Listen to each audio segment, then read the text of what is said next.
itu kata Ibnu Abbas, ini sunnah nih ya, kalau dikerjakan, ikut sunnah Nabi, dikerjakan dapat bukan hanya pahala, dapat cinta Allah. Itu yang mahal tuh Pak, bukan hanya pahala ya Pak, semua kegiatan kita yang diniatkan ikut petunjuk Nabi itu bisa berpotensi mendatangkan cinta Allah. Bangun, ikut cara bangunnya Nabi. Mau minum, ikut cara minumnya Nabi. Diniatkan ingin ikut Nabi.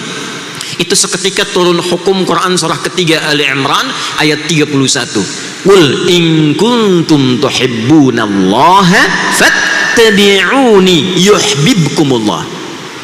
Viralkan Muhammad, jika ada orang yang serius mencintaiku, buktikan cinta hambaku kepadaku dengan mengikuti contoh dan jalan hidupmu. Ketika ikut diikuti, Allah turunkan cintanya kepada kita. Jadi kalau cinta Allah sudah turun Pak Ibu, itu selesai. Dosa diampuni, rahmat diberikan, rizki dilimpahkan, ya. Belum kita berpikir minuman sudah dibagikan, itu rahmat itu. Ya, rahmat kan masuk masjid tuh baca rahmat kan, Allahumma ftahli abwaba rahmatika. Ketika rahmat datang, semua datang. Ayo bagikan tuh. Baik, balik ya.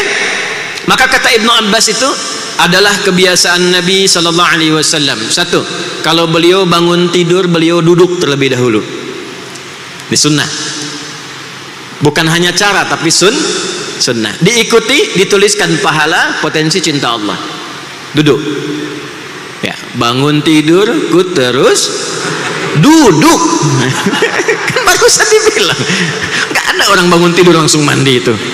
Ya, bangun tidur, ganti liriknya tuh di TK-TK Aisyah ya, sesuai dengan sunnah dan hadis Nabi. Bangun tidur, ku terus duduk. Dalilnya Abu Daud nomor hadis 1367, rawinya Ibnu Abbas. Bikin status tuh.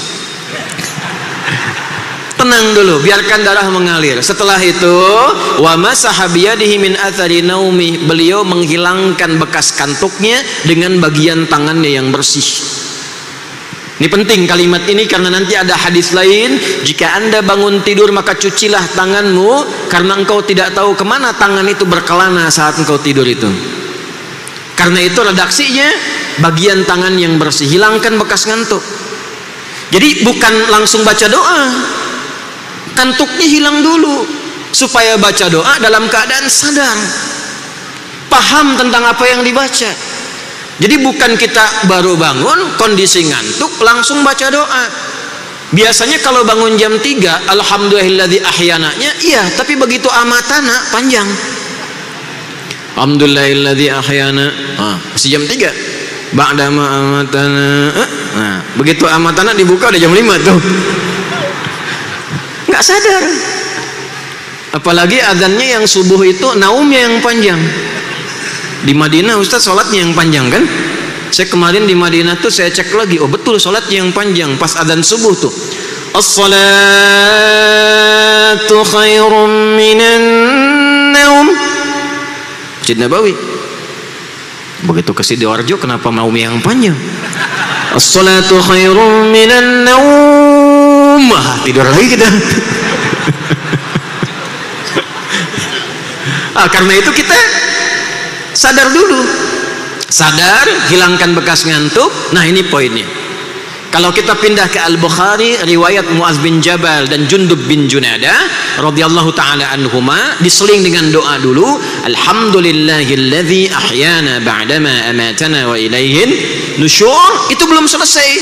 Setelah itu faqara'a khawatim Ali Imran, maka beliau mengajarkan kita membaca, menelaah 11 ayat terakhir surah Ali Imran. Itu sudah rutin Pak.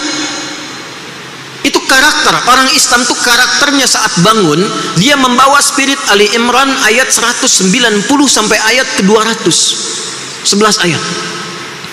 Inna fi khalqis samawati wal ardi wa ikhtilafil laili wan nahari la ayatin liulil albab.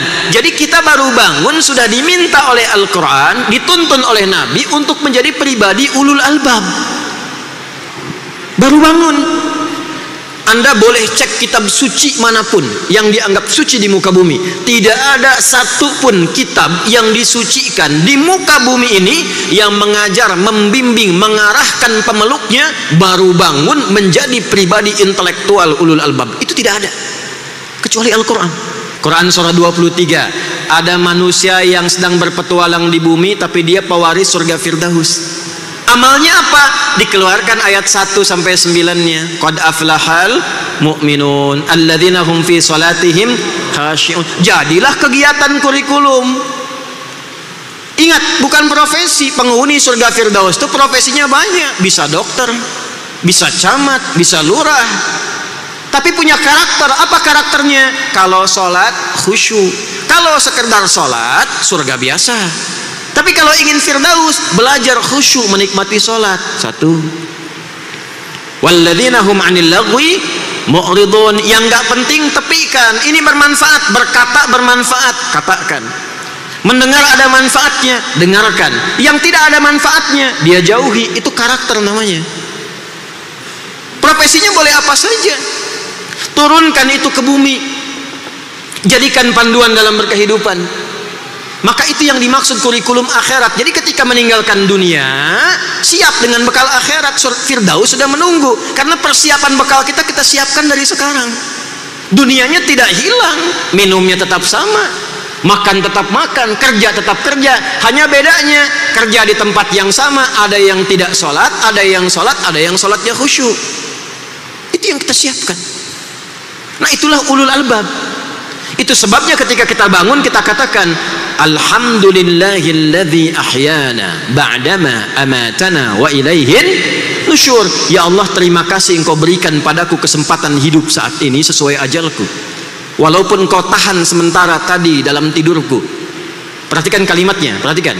Aku berjanji sekarang akan menyebar di dunia mencari persiapan bekal untuk pulang kepadamu.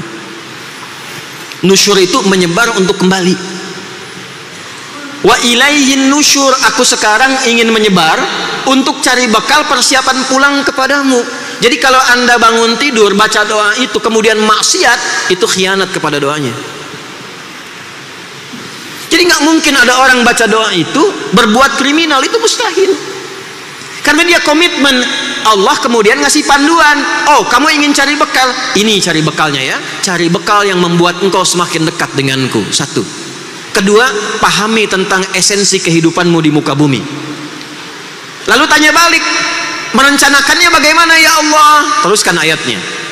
Alladzina yadhkuruna Allaha qiyaman wa qu'udan wa 'ala junubihim wa yatafakkaruna fi khalqis samawati wal ardh. Nah, saya mau sampai ke situ. Ulul albab itu dia menyiapkan bekal untuk pulang kepada Allah. Apa yang dia lakukan? Dia menyiapkan semua agenda kegiatannya. Tafakkur itu menyiapkan sesuatu sebelum dikerjakan. Contoh gini, maaf ya Pak Ibu, sekarang jam 9, saya tanya, jam 10 Bapak mau di mana? Jam 11 nanti di mana? Sholat zuhur berjamaah di mana? Asar Ibu nanti ada di mana? Jam 5 mau kerjakan apa? Jam 7 ada di mana? Malam nanti mau baca Quran berapa halaman? Hari ini sedekah mau berapa? Sudah ada belum?